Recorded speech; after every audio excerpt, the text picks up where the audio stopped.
Mnyama huyo aliyepewa jina la Likweli ni aina mpya ya tumbili aliye na midomo ya rangi ya chungwa, mwenye kuelezwa rasmi nchini DR Congo, ikiwa ishara ya umuhimu wa nchi hii kama moja ya maeneo muhimu zaidi ya bioanuwai duniani. Huyu amepewa jina la Likweli ni wa kundi la tumbili aina ya Colobus na alitambuliwa katika hifadhi ya kitaifa ya Lomami iliyo katikati ya bonde la Kongo.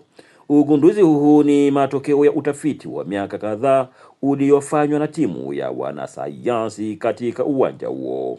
Nilimuuliza mwana mazingira Isahi Katasi nini kifanyike kuhakikisha nyani huyu analindwa na kukingwa. Huyu alijibu, tunashukuru kabisa kwa kuwa kumegunduliwa tena ile ambayo tunaita singe mpya katika Lomami. Hiyo space sherti ilindwe vizuri. Wale ambao wanahusika na kulinda mazingira sherti waweze wakapiga doria, wakafanya juu chini, ili wale ambao tunaita wabrakonie wasije wakaiwinda na kuiua na kuweza kuitia ndani ya chungu ili iliwe kama nyama. Na ya kufata sherti waweze wakafanya juu chini, ilindwe kusudi kusije ukaonekana vikundi ambavyo vinaweza vikaibeba na vikaiuzisha kwa nchi ambazo zinaweza kuwa na nia vile ya kupata hiyo space. Uchunguzi uliofanywa kati ya mwaka 2018 na 2022 ulithibitisha kwamba Likweli ina sifa za kimorfolojia na kijenetiki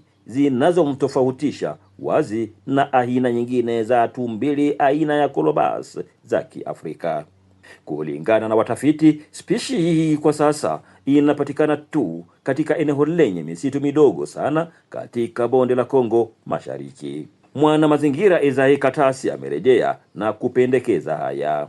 Na serikali yetu kupitia waziri wa mazingira aweze akaona namna gani hiyo eneo ambamo imepatikana waweze wakailinda, kwani itatuletea watu kuja kuitazama na itakuwa ni pesa ambazo zinaingia kwenye mfuko wa serikali. Hiyo ni mali mpya katika nchi yetu. Hizo nyama zilindwe vizuri na iwe ni utajiri ambao utaongezeka kwa utajiri ambao Kongo inao.